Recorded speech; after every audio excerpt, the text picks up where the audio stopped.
Evelyn is a current district evaluation champion and will be delivering a tip session on successful evaluation. Let's welcome Evelyn Kanini.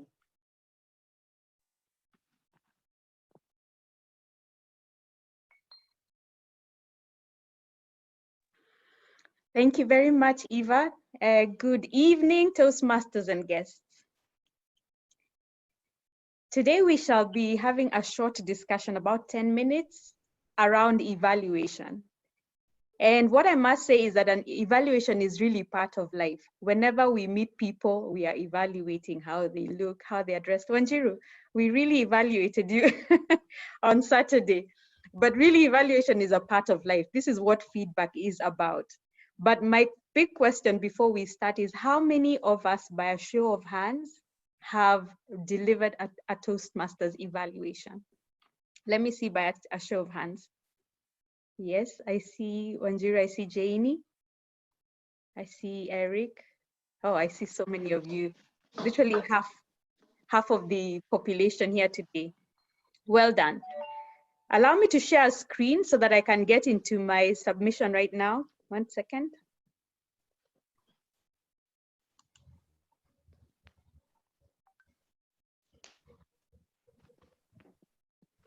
And what I'll be talking about today is effective evaluations. And my question is, what do you see on your screen at the moment? Maybe you can share. I can't see your faces, so I'll probably need to hear your voices. What do you see on the screen? You can unmute and just share. Anyone? A big aquarium. Okay. Anyone else? There's a shark inside. A shark or a fish. Yeah. A shark or a fish, confusing. Okay, this is a fish tank, and in it is a shark. And somebody posted on Facebook and told me that they shared this quote from Bob Harrison, who is a motivational speaker, that a shark in a fish tank will only grow to 8 inches. And you can see why, because it is within the confines of some space under which it can grow and move. But in an ocean, it will grow to 8 feet or more. And the reason that I submit this growth proposition is that I want to share with you the fact that evaluation is actually a growth proposition. Many of us as Toastmasters are here on a personal journey of growth. And the reason why we are here is because we want to grow into competent communicators and leaders. And we take up roles, we take up speech roles, we take up roles like accountant, grammarian. But many of us shy away from the evaluation role. And yet it is one of the growth propositions. And I'll submit to you my story. Many of you know that I've been a Toastmaster for 12 years, but the number of speaking roles that I took up were commensurate with one speech per 2 years. And the reason was because I was so busy. But what I did was take up a lot of evaluation roles. And this is really what allowed me to grow in my Toastmasters journey. And as I share, I hope you will be challenged to grow from 8 inches, to grow from taking up accountant roles, grammarian, to grow into an 8-foot shark that is taking up evaluation roles beyond even SEMA. And why, what this one I don't want to get too much into.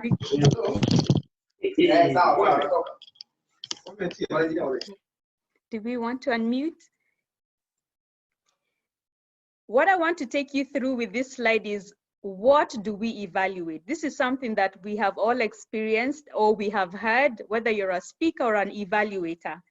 Just the criteria for you to understand how easy it is. We are evaluating the physical environment, that is the appearance of the speaker, their sound and visual devices, their speech content, the structure, that is language and clarity.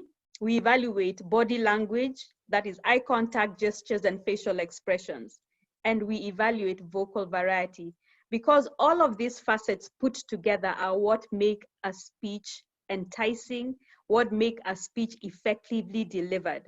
And in terms of the evaluation criteria, we are guided by the manuals to meet these objectives when we are evaluating. And this is something perhaps we shall talk over time with, given that we only have 10 minutes for this discussion.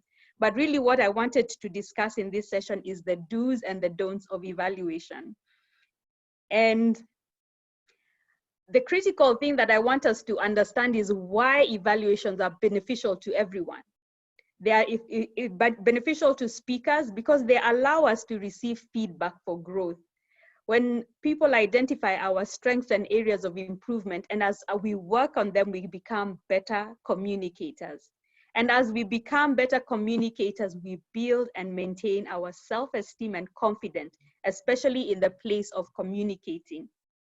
When I started speaking, I used to be so shy. I couldn't even face two people in one setting. But as I've grown through the feedback that I've received through evaluation, I have learned to become a confident speaker. And this is what evaluations do for you. They help you grow out of your comfort zone. They help you identify what your communication strengths are and your areas of improvement. And as you work on this, you will be guaranteed to grow in confidence and in articulation. For the evaluators as well, and this is why this is an important growth proposition for us, is that you grow in your skills development. You learn how to listen better.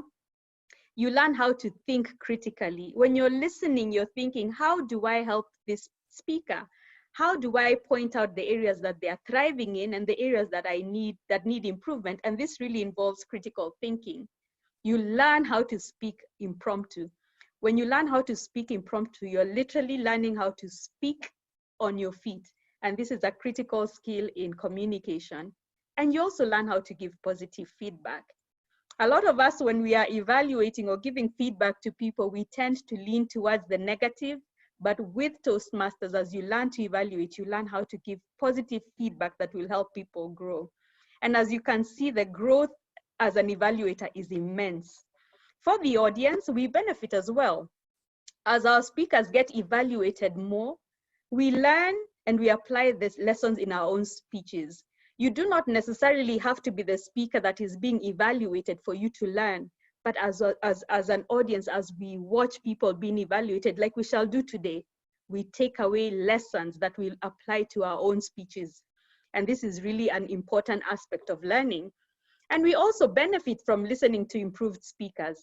As you have seen our speakers grow over time, we are beginning to enjoy their speeches much more.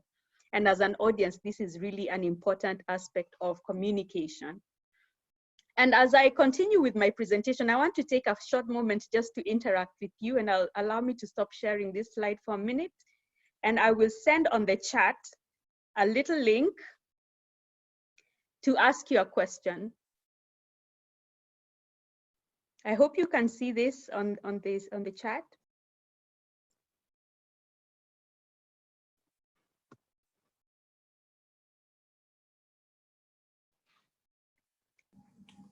Not yet. Can you see on the chat a question? Yeah, we can see it. Okay, so I want you to go over there and answer this one question. What is a good practice that an evaluator should observe? The do's of evaluation. Being positive, awesome. Another one. When you're evaluating, you must be positive. You have to have keen listening skills, excellent. You have to be empathetic, objective. You have to have a balanced perspective. These are 5. We are all here. We have to respect the speaker, very important, because a lot of speakers actually feel like they're being judged. We have to respect this, that the speaker has an opinion, has a way of being. We have to be honest, we have to be kind. And clearly, these are very positive attributes of communication. We have to encourage more and be empathetic. These are actually good practices that an evaluator should observe. Now allow me to share my other screen again. And I should have had like 2 gadgets, perhaps.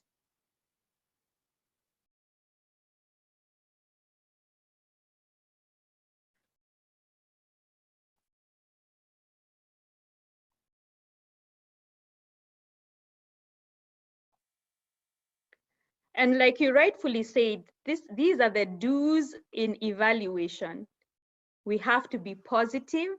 That is positive reinforcement. We have to learn how to use a sandwich approach, because the idea is that we are not throwing our speakers under the bus, but we are trying to encourage them to grow. And as we're encouraging them to grow, allow me to go through this sequence in this presentation. We must engage with the speaker as evaluators. We engage with them so that we know who they are, we know what their communication goals are, we know what they're trying to thrive at. As an evaluator, you're supposed to come and add value to a speaker. And as you come to add value, you want to know who they are and what they are aspiring so that you can contribute positively to that growth. As you evaluate, you must ensure that you're present. Focus on the speech, listen and watch. And you saw some of these comments coming up in the menti.com page. Focus on the speech, listen and watch, and give valuable feedback. We are not here to be judged, but we are here to encourage people to grow. So listen and watch and provide honest feedback. Be genuine and honest and encouraging. You saw somebody say, be empathetic, be encouraging. Because a speaker comes here to stand before us and present, and already they are feeling like this is a judgment. They are being watched by all these eyes. They are being listened to by all these ears. And so what an evaluator must do is give genuine, which is important because you are helping this person grow, but at the same time encouraging. You don't want somebody to get feedback that is so bad that they never return back to Toastmasters. So encourage them to grow. Like I said, use positive reinforcement. That's the sandwich approach, which means that you can start with an affirmation, point out areas of improvement, and end with affirmation. And this way, somebody feels like you gave them a balanced evaluation that takes into account sensitivity towards their presentation. Then the other one is evaluate the speech and not the person. Many times when we evaluate a person, it's as if we are criticizing or we are judging who they are, yet we are here to judge the speech and the speech objectives. And so it is very important that when we are presenting an evaluation, focus on the speech objectives, so that you'll say something like, if you're talking about their tonal variation, where you're judging a person, you're saying your voice is not loud. This is who the person is. But rather tell them something like, you could have used your voice in this way. In that way, you're showing them that the issue is not them and their voice, but rather how they used their voice to deliver their speech. And finally, you must be specific in recommendation.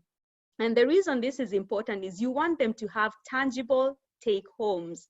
They have submitted their evaluation, and you want them to learn some new things or to reinforce some things that they're already doing well. And so be specific. So do not say something like, you spoke well, but improve on your speech. Rather, you want to say, you spoke well, your vocal variety could have been a little, perhaps, let me talk about pitch. Your vocal variety could have used more flavor in terms of pitch.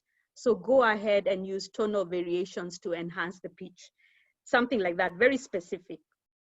I want to engage you again in the don'ts, and I will close this and send you another Menti poll on the side.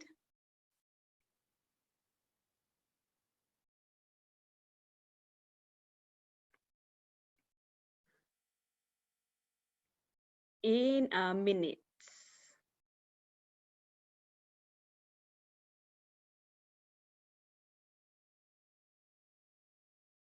Can you see? Yes, we can see it. Okay, so go ahead and share. What do you think should not be done? What should an evaluator avoid?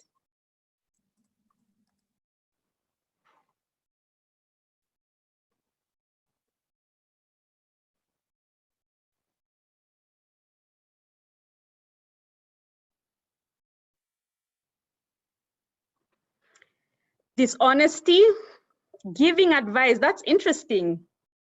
Oh, it's because we should give recommendation as opposed to advice. Disrespect, being too critical, intimidating the speaker, being too general, harsh words, dishonesty. I can see that we are very sensitive to the speaker, and clearly we are very aware of the don'ts in evaluation. Harsh word is repeated more than once, and I don't know if it is out of experience, using negative experience, focusing on the negatives, and really this is the same, generalizing. And these are very important aspects that evaluators should avoid doing. And allow me to go back and share my original screen.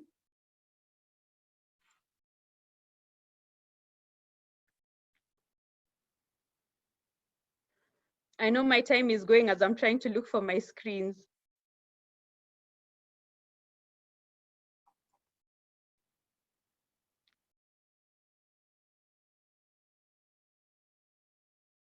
Okay. And really what I had come up with is what you're saying. Do not pass judgment and do not use words. To pass judgment is where you're saying you should do this or you need to do this, or good leaders do not do that, or you failed. So use words that actually look at the speech objectives as opposed to judging the person. And do not come up with a laundry list of recommendations, which are so many that this person feels like they've completely failed, but focus on 2 or 3 key points.